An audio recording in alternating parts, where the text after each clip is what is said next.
Happy Sunday, Floss Tube. It is Sunday morning, but by the time I get my act together and edit this together, it will be Monday. And I'll probably say hello again on Monday. But I was doing my coffee and crafting this morning, and I knew you would appreciate what happened to me this morning. So I've changed gears this morning. So I still have quite a bit of my coffee left because I like a jumbo cup in the morning, maybe two. And I've switched gears. I'm back to knitting Miss Patty's broken rib cowl. So this is this is a beautiful yarn by I've got my light box on, and I'm right by the window, and it's a very sunny day, but I still think you can see the colors. This is a beautiful yarn by Manos del Uruguay. It's the Serpentina yarn, so it's a hand spun yarn. So it's got all different kinds of varying thicknesses throughout the skein. You can see, is it going to focus on the yarn or just my face? Let's see if we can get that. See, we've got these beautiful sort of puffy bits, and then this part's pretty close to my knitting, and then it gets, whoops, skinnier in places. There we go. And the colors are just gorgeous. It's been a pleasure to knit. So this was originally Miss Patty's yarn. And so, oops, and I just lost a stitch, hang on. So I am turning it into something for her. She doesn't know. She's not watching the videos until I tell her that whatever I'm making her is done. So this will be a surprise. And I cast on 220 stitches, and it is what's called a broken rib pattern. So I'm doing 2 rows of 2 by 2, 2 knits, 2 purls, and then 2 full rounds of just a knit stitch. And so that creates this sort of texture in the design. So once it's off the needles, it will obviously grow, and she should be able to wrap it around twice and enjoy it. So that's what I decided I would come and spend the remainder of my coffee and stitching time this morning, because, get ready for this, I know you will all feel my pain. I was so excited to get back to my modern folk embroidery, the little bird design, the little Quaker medallion bird on a grapevine. There'll be links to all of my projects in the drop down box below. And so I picked it back up again last night. I put an hour of stitching into the border because I love stitching borders. I love the floss that I'm using. I'm using the Lowry, but having some trouble with my left hand again lately. And I'm positive that it's because, foolishly, I was working on these smaller projects in Q-snaps and hoops, and I was holding them in my left hand instead of using the Lowry to hold the frame. That is the fastest way for me to aggravate my thumb, and it was silly because, you know, you forget, and it's just so tempting to pick it up and just put in a few stitches because it's small and portable, but nothing does a number on my thumb faster than holding something in my left and stitching with my right. So I must just make the effort to never do that and always use my frame or my Lowry to hold the project. So happily working away on my little Quaker. It was beautiful. Last night was nice to just relax and stitch. And so this morning I thought, oh, I'm gonna go after that border again with my coffee, and that'll be my half hour of crafting time this morning. I should drink the coffee first and then do the stitching, because look what I did. Yep, you see it? I happily went around and around and around and around. And then this morning, here's where I started. And look what I did. Yep, it's completely wrong. I have to rip all of this out. So that's like that's half my crafting time this morning right there. And my crafting time is precious right now. And so I was so annoyed. I was just so annoyed that I'd done that. And you know, I could see a finish in sight, and now I'm just set back. So I thought I would record my pain for you today, even though it's Sunday and you won't be seeing it till Monday, because I thought this might motivate me instead of sticking it in the corner. Now that I've told you about it, tonight when we sit down for family TV time tonight, I'm gonna rip it out and I'm gonna redo it, and then when I film tomorrow I can show you that I fixed it, and hopefully I'll get some more progress on. Hopefully I'll be further ahead than where I am now. However, I'm gonna take my last 15 minutes and I'm gonna put another row into Miss Patty's cowl, because that's the only way it's gonna get done, is if I keep at it. So I will say goodbye for now, and I'll see you again for you, which will just be a few seconds. I'm just gonna enjoy my coffee. I've got the door closed to my sewing room here. I've got the door closed. The house is quiet. I'm gonna finish my coffee and knit another row. I'll see you in a minute. I just realized, if you're new here, you probably have no clue who Miss Patty is. So I will leave a link to a video in the drop-down box below, just in case you'd like to meet Miss Patty. She's pretty fantastic. And you'd appreciate this. It's gonna be one of those days. I had just completed the second of the regular knit row, and I was happily carrying along for a third when I should have switched the pattern back to a 2 knit 2 rib. So I am currently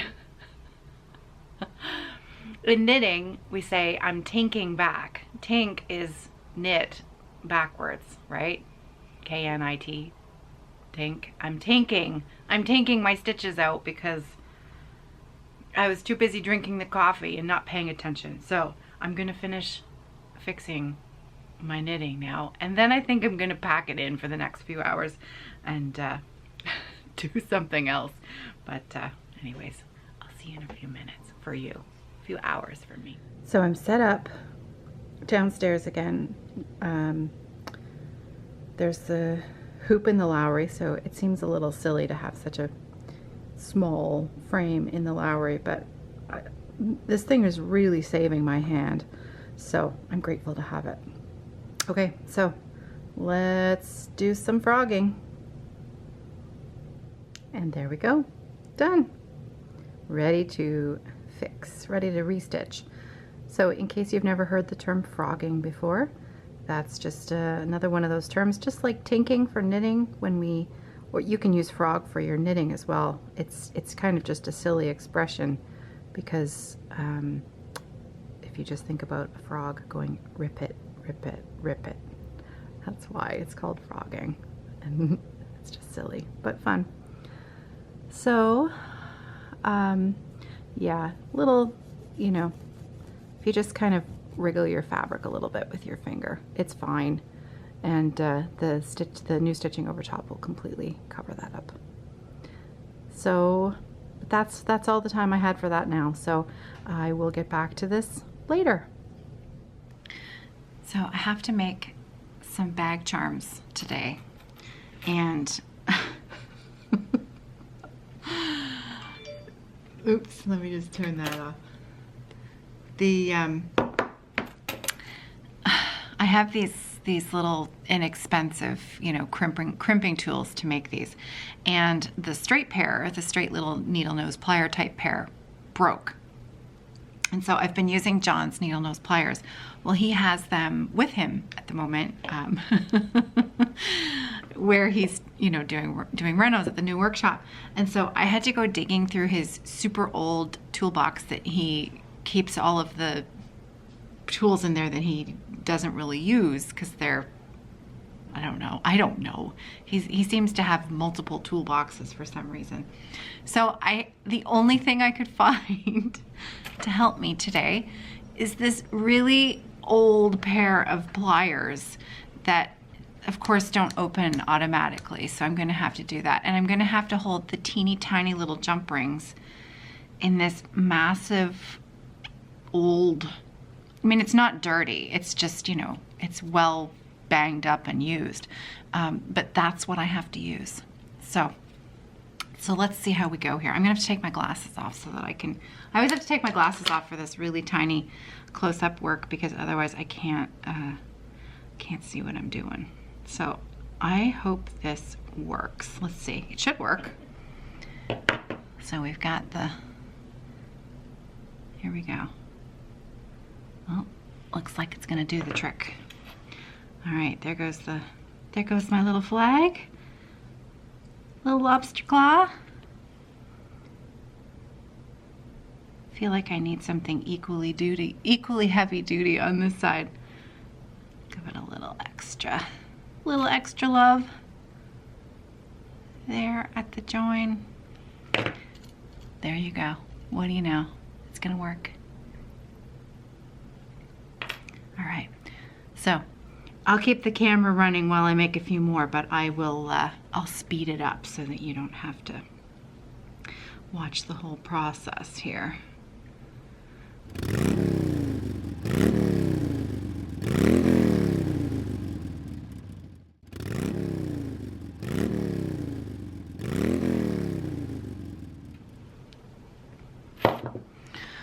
I think I forgot to mention that it's Monday morning already. So happy Monday, crafty friends. Hello, crafty friends.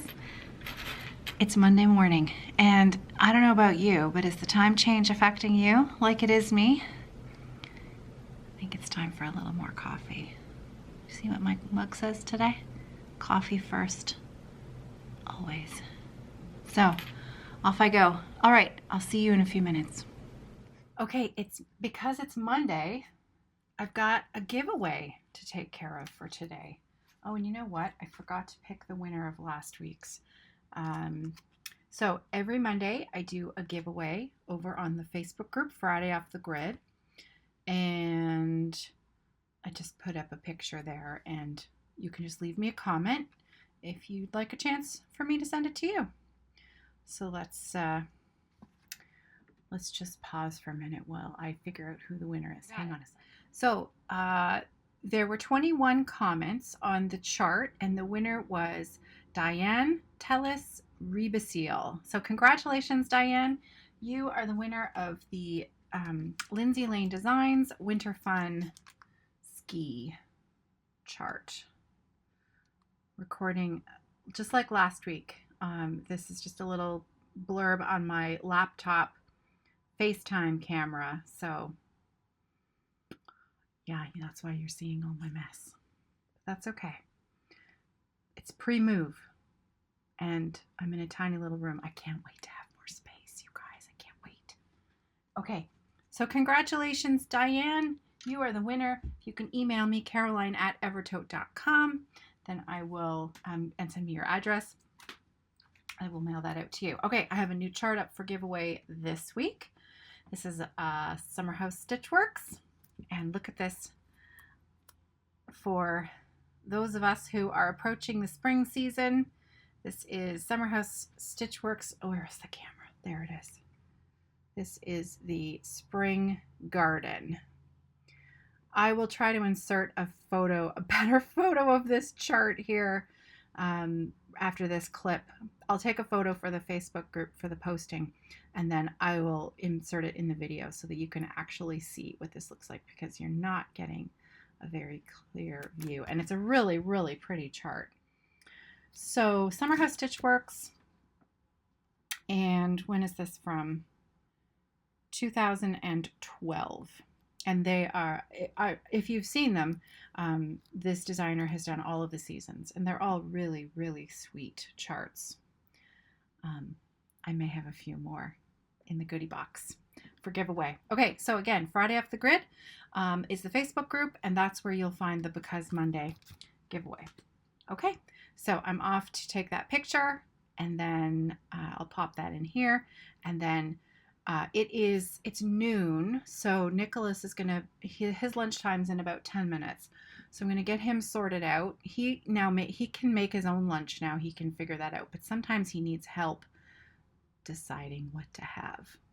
And if I don't help him decide what to have, sometimes he doesn't actually start to eat until 12:40.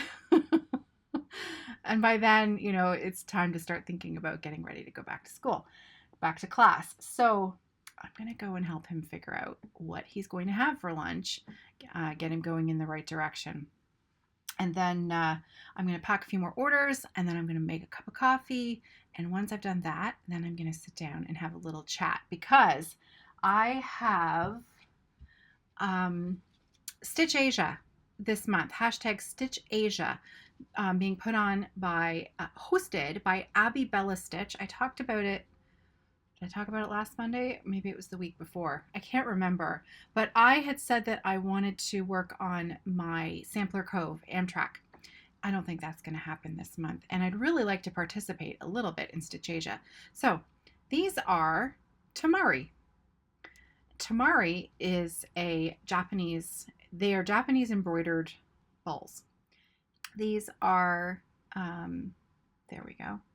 These are a couple that I made a few years back now. I actually taught a beginner Temari class with my daughter, Sarah. She took to Temari much more than I did, and became quite skilled at it. And so I'll try to show you a few of her designs as well. So I'll come back on in a little bit with my coffee later this afternoon when it's time to take a coffee break, and I'll tell you a little bit more about Temari. And I have a few tutorials if you're interested, very, very basic tutorials, and maybe a few book resources if you've ever been interested in learning how to do it, because it's super fun. The most challenging part is measuring and marking the ball. You can see that the where's the cam? This is why I don't like doing it on this camera. I can't stare it. Which way? This way. Okay. See how the thread is all, and I should have taken a moment to fix this before I showed it to you. That's better. Where's the camera? There it is. Okay. So measuring and marking those points for where those lines are going to go is really important, so that it is, and you can tell that mine isn't perfect. But it's close enough, and also it's been in storage for a few years and probably knocked around, so they're not as precise as they maybe once were. But all of those little lines and designs require measuring and marking with pins if you want them to be symmetrical and look correct. And that is probably the trickiest bit, but with a bit of patience and a bit of time and a bit of care, and some really good marking pins, ones that are straight. By good, I mean straight, not expensive. Then you too can learn how to do these. So I have a tutorial for a really basic learner ball on my old blog. So when I come back, I'll before I record again, I'll go and review what I've got, where it is, and then I'll tell you about it a little bit more later in case you're interested. So again, that's the hashtag Stitch Asia, where we are encouraged to stitch or work on projects, WIPs in our pile that have Asian flavor. And Asian designers, Asian fabric, Asian techniques, anything that you can think of that, would represent something from a different part of the world. So these are so pretty. It's been so long since I really looked at these carefully, actually. I was showing them to Ellen the other day because many of you who watch Ellen, Maximum Cross Stitch Power Hour, you'll know that she's been struggling with trigger thumb and has had to cut back on her stitching time a little bit. And so I had suggested that maybe Temari was something that she could try, because I thought she might enjoy it. But now that I'm holding it, that I can feel that in my thumb, because you have to, if your dominant hand is your right hand, you're going to be holding the ball in your left hand and stitching with your right. And that act of holding that, because I am pressing on it a little bit, and you would have to use a bit of pressure in order to stitch on it. That might not have been the best suggestion. So anyway, okay, I'll be back in a little bit.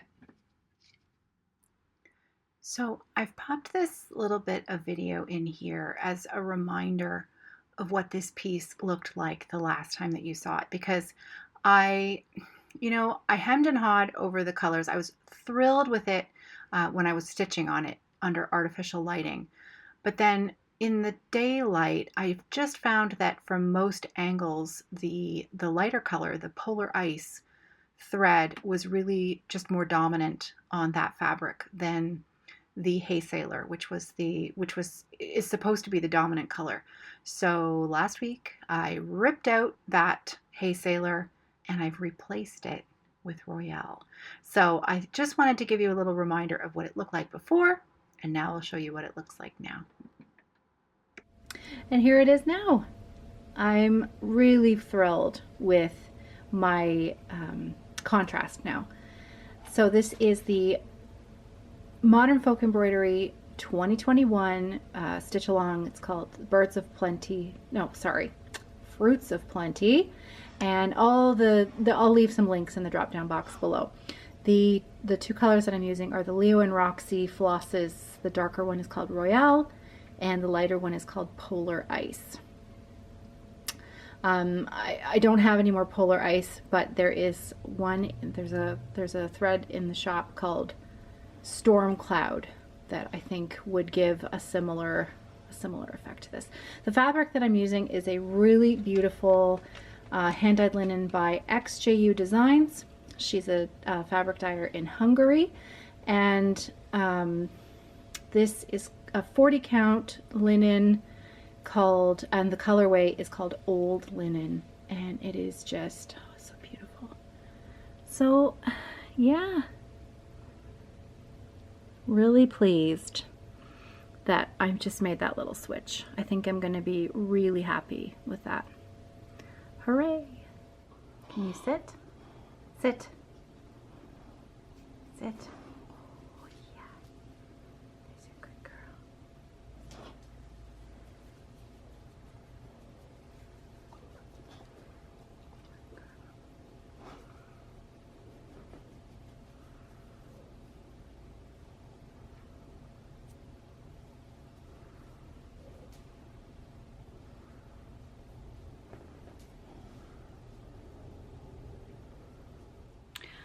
Okay, so it's finally coffee break time, and I have a few minutes to share a few more things with you for today. Before I get to finishing off our Temari discussion, I have one more cross stitch WIP that I wanted to share with you because I put a little bit of progress in it last week and it's just so darn pretty. I thought I would share it. This is, oh, look at it. So another Modern Folk Embroidery. I'm a fan of Jacob's work. This is the, it's called Distelfink Heart, a good luck charm. And I will put a link. There's information on my projects below. This is, I'm stitching this on a 32 count dirty linen. And it's not actually dirty, that's just the name of the dye of the linen. And I'm using 2 Leo&Roxy flosses. The darker one is called Wisteria and the lighter one is called Iris.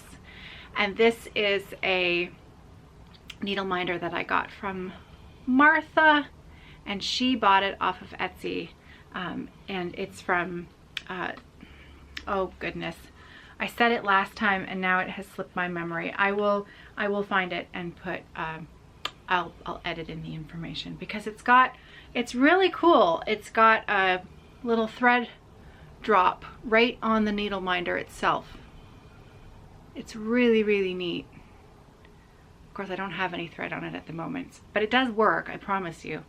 So I have done a fair bit more of the this border here, this border design here, and I have added in some of the iris into the middle cross because I wanted to see what it was going to look like, and I really, really like it. I really like it. It's been a while since I worked on a 32 count linen. If you are a new stitcher, those terms might be confusing, and maybe you're hearing a lot of talking about different counts of fabric. But basically what that means, and this is a term actually that I learned recently, HPI, which stands for holes per inch. Before that, I was measuring threads per inch. Basically, that's all it is. So 32 count linen means that there are 32 threads per inch, but apparently you're supposed to count holes per inch, which gives you a more accurate count. So 32 holes per inch, 32 count linen means that that's the size of your linen. So the bigger the number gets, the smaller the stitch size gets, because when you have a 40 count linen, that means that there are 40 holes per inch. So that means your little cross is going to be just a little bit smaller than if you're on a 32 count or a 28 count. So with linen counts, our more common numbers are 28, 32, 36, and 40. You can also get a 46, a 50, and a 56 count linen. Those are going to start to get really super teeny tiny, very, very delicate stitches. And then with our Aida counts, you know, we have 11, 14, 16, 18, and then 20 and 22, but those, I always get this wrong. I've used 20 and 22 count, but they're called something different. They look like Aida, but they're actually, they're called, oh, and it has completely escaped me at the moment. There's hardanger fabric. There's also Congress cloth. No, Congress cloth is something totally different. Aida has 2 threads per warp and 2 threads per weft. So that's the direction. Your warp is your up and down, and your weft is your side to side. So they have 2 strands and 2 strands, whereas linen is 1 strand for the warp and 1 strand for the weft. I think that made sense. Ask a question below if any of that was unclear, and I'll do my best on Friday to do a better job. So yeah, it's been a while since I worked on 32 count linen, and it feels really big, but it also feels really nice. Like 2 strands of thread on 32 is just beautiful coverage, and it's just so pretty. It's so pretty. I'm really enjoying this stitch. Really, really fun. So anyway, that was the last little bit of cross stitching that I had to share with you. A little cross stitching update. So let's get back to Temari. Okay, so I brought, first of all, I brought a couple of other balls that I found downstairs. I already showed you a couple from my Christmas holiday collection, and I have also a blue and silver one. Now this ball here, this is just called a learner ball. It's a very basic pattern. It's a great one in order to learn how to do the basic Temari stitch. And I did another one in sort of more Easter colors. So I'm glad I dug this one out of the closet. We can put it in our ornament bowl. You know, the little bowl that you keep in the middle of your coffee table with just a few bits and pieces in it. I'll stick it in there. So I actually have a little basic tutorial on my blog. I know, I have a blog, believe it or not.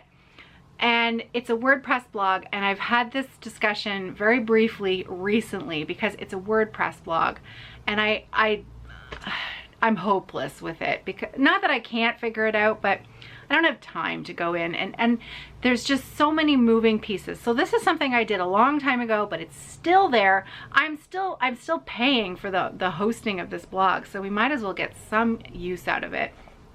So I'm going to put a link in the drop down box below that's going to take you directly to the very first blog post that I did. I think there's a series of 4 posts that takes you through the very beginning, supplies and everything, all the way through to ending up with a learner ball, with a completed basic Temari. And once you've learned the basic stitch, that's all these are, is just variations on that little stitch. There was, oh, I left the other ones downstairs. I have some more complicated ones that are really beautiful, but anyways, I can show you those another time. I also brought 2 of these books were invaluable to, we taught ourselves. So one summer, a number of years back, my sister-in-law, her name is Kathy. So Kathy and my daughter Sarah and I were at the cottage, and I had this book. So this is called Temari, How to Make Japanese Thread Balls, and it's by Diana Vandervoort. And we used this book and we taught ourselves, and you can see right there, there's the learner ball. That's called the chrysanthemum. It's absolutely gorgeous. We did quite a few of these. And I think Sarah did that one, and Kathy, and I mean after we'd done the basic stitch, I think Kathy did this one. But you can see that little wrap there, that extra wrap around the world there. Well, you can see that on this particular ball here, that right there. Pretty cool, isn't it? Yeah, it's really, really cool. So basically, basic ingredients, as it were, are I start with a 3-inch styrofoam ball. You can make them any size. You know, the bigger the styrofoam ball, the more surface area you're going to have, but also the more thread it's going to take. And then you start with a yarn wrap over the styrofoam. So yarn, not thread, but yarn, just to get a base of the ball, preparing it for something to stitch on. Then you wrap the yarn wrap with a sewing thread wrap.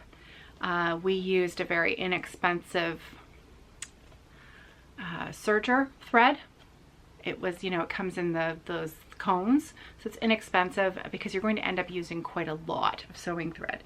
And then on top of the sewing thread layer, I should show you the actual thing, shouldn't I? So on my ball, the green, that's the base sewing thread wrap. Then you measure and mark pinpoints, and in this ball you can see I've used a metallic.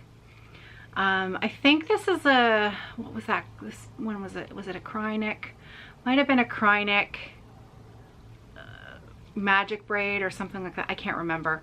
And then the inner thread is a pearl cotton. And yeah, and so the Krynic metallic thread is stitched throughout as well after the initial, these are the measuring and marking. And then yeah, so the tutorial that I've got on my blog takes you through the steps to do this particular ball. And again, I'll put a link in the drop down box below. The other book that my daughter Sarah, she did so many balls out of this book. It's not an inexpensive book, so that I'm putting that out there at the beginning. I'm not even sure that this is still in print. I haven't checked. I haven't had any time to go and check. So 2 caveats before I show you this book. I don't know that it's still available, and second, it's probably not cheap. However, if you love Temari and you really just want to go all in, this book is really very, very good. And Sarah used it all the time. So this is called Temari Techniques by Barbara Seuss. Looks like this.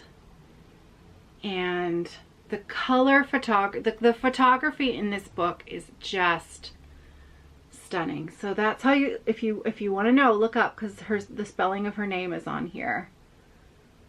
So way back when I bought it, and I probably bought it at least 10 years ago, it was $40 Canadian. I think it's at least, I think somebody said the last time I talked about this book a couple of years ago, it was at least $50. But it's, you know, it's substantial, and the diagrams are very good. The photography is excellent. She clearly knows what she's talking about. Let me show you. I mean, look. The photography, that's the cover photo there again. I should show you something different, shouldn't I? Oh, these cute balls. Look at the embroidery on here. See that? Sarah did a whole pile of those little floral balls. They were so pretty. So pretty. I should see if I can find a couple of the ones that she did to show you on Friday, because they're just beautiful. Really pretty. And yeah, so if you're interested, Temari is a great way to participate in Stitch Asia.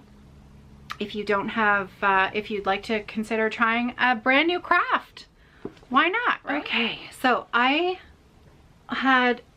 just have to grab it. I put it right here. I treated myself to a little something. I have been wanting to buy some fabric from Hand Dyed by Rolanda. She is a local to me dyer. She does thread as well. So she is from the Toronto area. So if you're Canadian and you're looking for another Canadian source for thread and fabric, check out Hand Dyed by Rolanda. So I'll flash up her card here. So if you want her information, you're going to look up right now and hit the pause button, because you can see her web address is right there.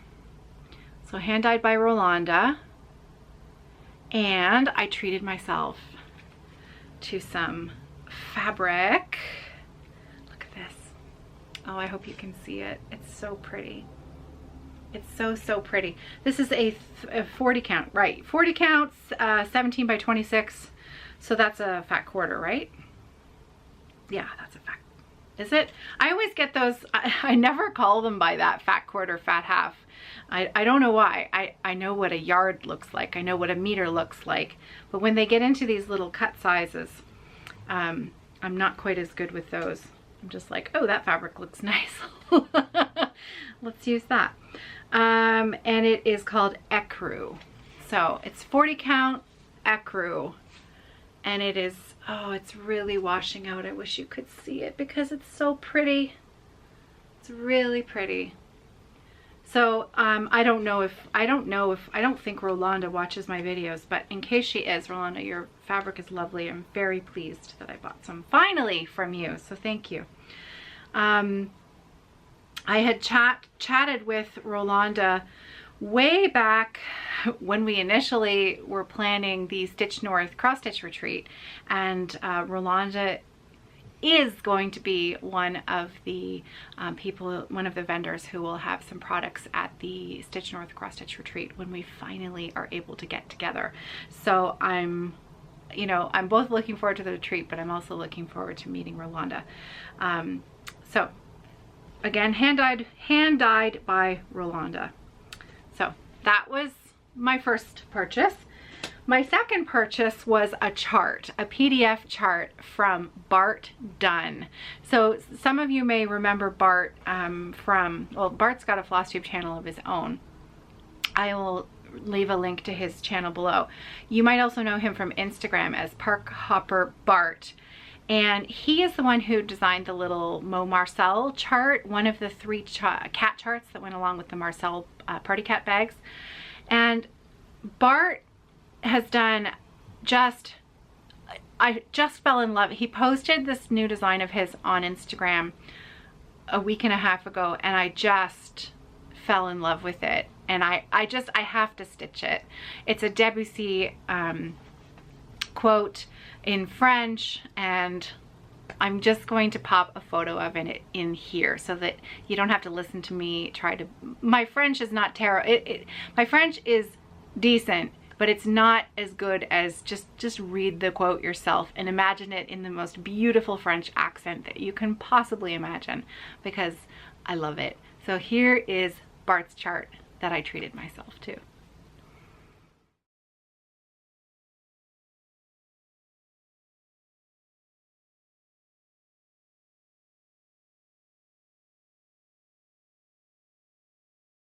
Isn't that lovely? I love that so much. So I was going to start it right away because I know exactly what floss I want to use for it, but I'm going to wait until I finish one of the modern folk embroideries that I just started recently. So probably the bird on the grapevine, which was the first project that I showed you that I was having to rip out part of the border. Once I finish that, then I will start Bart's chart. So we're gonna try to have a one in, one out approach moving forward. Pardon me, I need some, I don't know what it is. You know, it's not the dead of winter anymore, but my lips have been drier in the last couple of weeks than the entire winter. It's Burt's Bees. This is my favorite one. The, which one is it? Is it peppermint? I can't remember the flavor, but it's the one that when you put it on, your lips kind of tingle. I love that. Small things, small things. Okay, that is it for personal crafting stuff for today, for Monday Floss Tube, Sunday Monday Floss Tube. It's taken me 2 days to put this video together. So the remainder of today's video is just going to be a little bit more of an update on what's going on in my shop at the moment. So my shop is www.evertote.com.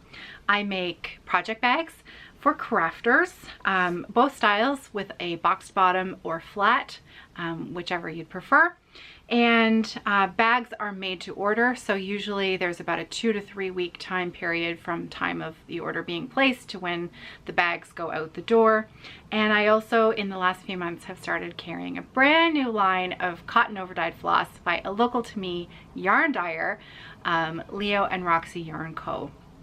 And so Carrie, one of the dyers of Leo&Roxy Yarn Co, is now dyeing cotton floss. She has also now become quite a stitcher, and there may have been some talk about Carrie possibly considering doing a floss tube video. Now, no pressure if she's watching this, but I think we'd all like to see a floss tube video from Carrie, wouldn't you? I would. Okay, so a couple of things just to point out. I had a big shop update last Friday, and I had a whole pile of new Leo&Roxy floss colors. And I also listed the maple leaf bags. $5 of every bag sale is being donated to the Native Women's Association of Canada. And this morning, as you will have seen from the clip that I put in at the beginning, I sold 31 sets over the weekend. So just this morning, I made a donation for $155 Canadian to the Native Women's Association of Canada. And a huge thank you to everyone who's purchased a bag set. I was really pleased to be able to make that donation this morning. So thank you very, very much. And now I need to get on and make all of those bags. So again, there is a 2 to 3 week window if you've ordered a bag. They're coming. Okay, so just a couple more things about the new floss colors that I put in. I've been posting a lot over on Instagram. So I have 2 Instagram accounts. I have one that's a little bit more my personal stuff, which is at Off the Grid Needlearts, and I also have a business page, which is at Evertotes with an S on the end. And I try to, you can find them in the drop down box below if you can't remember how to spell it. And so I've been posting updates on Instagram, but I realized that I hadn't shown you in video or talked about it, and lots of people aren't on Instagram, that I remembered Vamp. Remember we had Vamp in February, which was that black purple that, you know, sort of changed color in the light. Carrie has not been able to recreate it. It's just, it just hasn't been able, she can't find it. She just can't find it. But she has come up with Vamp-ish. So I just wanted to show you, there were 2 brand new colors that I loaded in on Friday, and I'd never shown them on video. I only shared them over on Instagram. So I'll show you Vamp-ish first. So this is similar to Vamp, but it's not quite as dark. So it's a little bit more of a gray black with those hits of purple in there. You can see, again, just like when you see the light change, you catch that pop of purple there. It's a really, really dark purple, and then some nice hits of a dark gray in there in the variegation as well. So this is what it looks like in skein form. And where is it? So I received them from Carrie, from the dyer. I received them, this is cotton floss, this is not yarn. I received them in hank form, hank form, and then I card them up into skeins for stitchers. So each one is 8 yards, and that's what Vamp-ish looks like on the card. I think you are getting a good idea of the color there. Now, brand new color, Morticia. Now, Morticia is a very variegated lady. You ready? Look at that. I know, right? Isn't that amazing? Purple, gray, and a really, really dark blacky purple there. So this is Morticia. And what I did was, and I only have a few left because I'm almost out of amethyst, which was one of the original set in the purples in the set of 5. So I only have a few amethysts left, but I've loaded them in. Instead of a set of 5 now, it's a set of 6. Because I don't have any more of the Vamp, I have added in a Morticia and a Vamp-ish into the set of 6. So the colors in my Distelfink cart, Iris and Wisteria, these are 2 of the colors that come in the 6-pack, but also these colors are also available individually as well. And the my bird, the little Quaker bird and Quaker bird medallion, that floss is called My Funny Valentine. That's also a really beautifully variegated floss, and this also, you'll get 1 skein of this in the set. And this is also, I have this available individually. That little bird is probably going to take me just more than 1 skein. I probably could have gotten away with 1 skein, but I had to do quite a lot of frogging. And he calls for a 32, if you're trying to do it on a 28 count or a 32 count, you'll definitely need more than 1 skein. I was on a 36 count linen for that project, and I could have probably just squeaked by with 1 skein if I hadn't made so many mistakes. I made so many mistakes in that. I was ripping. Lots of frogging going on, but that's okay. So that's my Funny Valentine. It's so pretty. Is it gonna focus? There. There.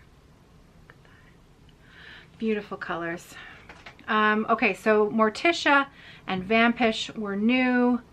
I have, a new, do you remember Delft from the Blues back in January? I have a new dye lot of Delft. So that's been listed in the shop. The other thing that I wanted to show you, because this is really cool actually. Let me show you these 2 hanks. Is it these 2? Is that right? Yeah, these 2. And I don't have a full hank left because it's all been wound up. So you'll have to look at it. So do you see this? This is Royale. Okay. Really, really dark, rich blue. Really, really dark, rich blue. This is called Royale. And this is also Royale. Do you see that? Look at the difference. This one, believe it or not, they are the exact same dye recipe. Exactly the same, just a different method of dyeing the floss. And so this version of Royale ends up much more tonal. And this version, so we've called this one Royale Plus. This version of Royale, exact same recipe, just different method of dyeing it, produces a much more variegated floss. So it's, Delft doesn't have quite as deep of a dark, dark, dark blue.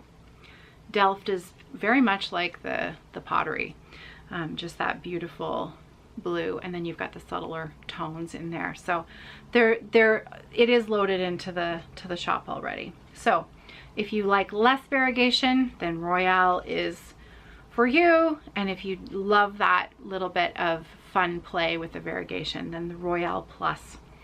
And it's a nice combination. So Royale also is variegated, right? Like, I mean, you can see that there is some variegation in there. My camera is really struggling today. I think the light is, there we go. There is some variegation in there, but it's a lot more subtle. Beautiful. So this is the floss that I'm using with my my Modern Folk Embroidery Fruits of Plenty. And that's it. That is it. That was a lot. Today I think is probably going to be a bit longer video. Bits and pieces of video all together. So hopefully I've managed to put together a coherent video for you today. Yeah, that's it. So my coffee is probably lukewarm by now, so I'm gonna go and warm it up in the microwave and finish it while I wrap up a few more orders. I have some sewing to finish up this afternoon. There are some other bag orders that I must get out later today, and then the maple leaf bags will start to leave the shop by Thursday. Thursday, Friday is when I hope to have the first majority of those orders from last Friday head out the door, because the flooring is going in the workshop this week. It's being delivered today, and then they're going to start the installation of the flooring tomorrow. I didn't say this very well on Friday, and lots of people were like, what is this space for? What are you doing? I'm moving my business out of my home to a dedicated workspace, and that was what I was talking about on Friday. That's what the workshop is for. And so the flooring is being installed this week, and even though the bathroom probably won't be finished, I can maybe use one of the bathrooms in one of the other units for a couple of days while that's being finished up. I can start to move stuff in next Monday, hopefully. If that's the case, then I suspect I won't have a video next Monday, but I'll have a better idea of that on Friday when I come back and see you then. All right, so that's it for me today. I better go. I better get back to work, and I will see you on Friday. So until then, I hope you're well. I hope you're safe, and that you have some crafting to work on for yourself to enjoy. And I'll see you on Friday. Take care, everybody. Happy stitching.